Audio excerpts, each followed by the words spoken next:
The wizard studies में आप सभी लोगों का एक बार फिर से स्वागत है। दुधवा टाइगर रिजर्व अभी हाल में चर्चा में आया है क्योंकि दुधवा टाइगर रिजर्व में एक व्यक्ति के द्वारा मशरूम चुनने जाने के कारण हाथियों के झुंड ने उसे कुचल दिया है। इस वजह से वो चर्चा में बना हुआ है। तो आज हम दुधवा टाइगर रिजर्व के बारे में जानेंगे, उसकी विशेषताओं के बारे में। आइए देखते हैं।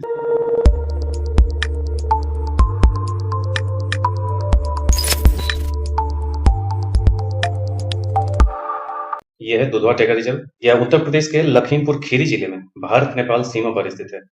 इसमें दुधवा राष्ट्रीय उद्यान और 2 निकटवर्ती अभयारण्य यानी कि किशनपुर अभयारण्य और कतरनिया घाट अभयारण्य के अलावा बफर में उत्तरी खीरी, दक्षिणी खीरी और शाहजहांपुर वन प्रभाग के वन क्षेत्र शामिल है, यानी कि यह काफी लंबा चौड़ा क्षेत्र है। यह ऊपरी गंगा के मैदानी जैव भौगोलिक प्रांत का एक विशिष्ट तराई भावर निवास स्थान है। तराई भावर का मतलब होता है कि जैसे कोई नदी, मान लें ये मैदानी क्षेत्र शुरू हो रहा है, जब किसी पहाड़ी क्षेत्र से कोई नदी निकलती है, यहाँ से ग्लेशियर से पानी के रूप में बदले और पानी के रूप में बदलते हुए में जब यहाँ आते हैं, मैदानी क्षेत्र की शुरुआत होती है, तो इस हिस्से में कंकड़ पत्थर और ये सब एरिया इतनी ज्यादा मात्रा में कंकड़ पत्थर इकट्ठे हो जाते हैं बिना नियोजित तरीके के कि नदियां यहाँ इन कंकड़ पत्थर के नीचे नीचे बहने लगती हैं और नदियां विलुप्त हो जाती हैं। आगे जाके तराई वाले एरिया में वही नदी वापस फिर दिखाई देने लगती है और मैदानी क्षेत्र में सामान्य तरीके से बहती है। तो ये जो एरिया है, यहाँ कह रहा है तराई भावर निवास स्थान, यानी दोनों एरिया कवर करता है। यानी कि अगर हम इसको मानना है तो ये इतने एरिया में, दोनों एरिया में, यानी कि कह सकते हैं कि शिवालिक की तलहटी वाले एरिया में ये टाइगर रिजर्व है। शिवालिक की तलहटी, तलहटी का मतलब शिवालिक पहाड़ी का निचला हिस्सा, और जो नदियों का जो भावर और तराई वाला एरिया होता है, दोनों एरिया कवर करता है।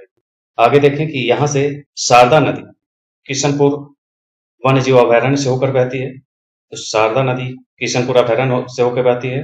गेरुआ नदी कतरनिया घाट वन्य जीव अभयारण्य से होकर बहती है और सुहेली और मोहना धारा दुधवा राष्ट्रीय उद्यान से बहती है।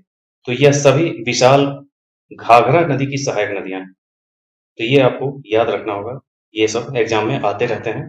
तो ये तीनों पॉइंट याद रखना है कि शारदा नदी किशनपुर वन्य जीव अभयारण्य, गेरुआ नदी कतरनिया घाट वन्य जीव अभयारण्य और सुहेली और मोहना धारा ये दुधवा राष्ट्रीय उद्यान से बहती है।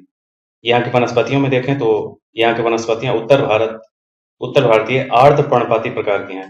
आर्द्र पर्णपाती यानी कि पर्णपाती क्षेत्र है लेकिन नमी युक्त जो पर्णपाती क्षेत्र होते हैं वो हैं, जिसमें भारत में साल वनों के कुछ बेहतरीन उदाहरण मिलते हैं। साल वन इस क्षेत्र की विशेषता है। अगर आपको याद हो तो इन्हीं तराई क्षेत्र में ही आपको बुद्ध का जो लुम्बिनी वन वाला एरिया है, वो साल वृक्ष वाला एरिया ही था, वहीं पे उनका जन्म हुआ था। तो वही साल वन की विशेषता है इन तराई वाले हिस्से। आगे देखें कि यहाँ की वनस्पतियों में मुख्य रूप से साल वन के साथ इसकी संबंधित वृक्ष प्रजातियां जैसे कि टर्मिनलिया अल्टा, जिसको आसना कहा जाता है, लेगरस्ट्रोमिया पर्विफ्लोरा, जिसको आसिधा कहा जाता है, एडिना कार्डिफोलिया, जिसको हल्दू कहा जाता है, मित्रागना पर्विफ्लोरा, जिसको फाल्दू कहा जाता है, गमेलिना अर्बोरिया, गहमर कहा जाता है उसको, और होलोप्टेलिया इंटीग्रिफोलिया, जिसको कांजू कहा जाता है। तो ये सब वनस्पतियां पाई जाती हैं।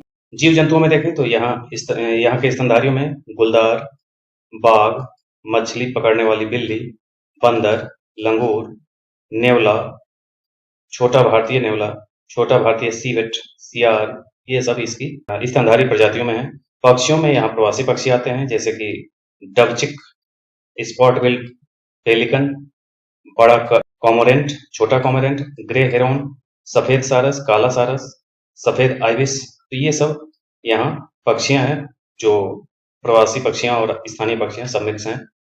सरीसृप में यहाँ मगर, घड़ियाल दोनों हैं, अजगर भी है, sand boa, banded krait, Russell viper, red snake, ये सब मुख्य रूप से, यानी कि सांपों की ढेरों प्रकार की प्रजातियां और जहरीली भी प्रजातियां, काफी सारे बड़े छोटे ज्यादातर बड़े सांप पाए जाते हैं और मगरमच्छ और घड़ियाल सब पाए जाते हैं दुधवा टाइगर रिजर्व में। यानी कि जैव विविधता की दृष्टि से आप देखेंगे तो ये दुधवा टाइगर रिजर्व अपने आप में बहुत ही ज्यादा मात्रा में जैव विविधता धारण करता है क्योंकि ये नेपाल तराई क्षेत्र में स्थित है। तो ये था आज का दुधवा टाइगर रिजर्व।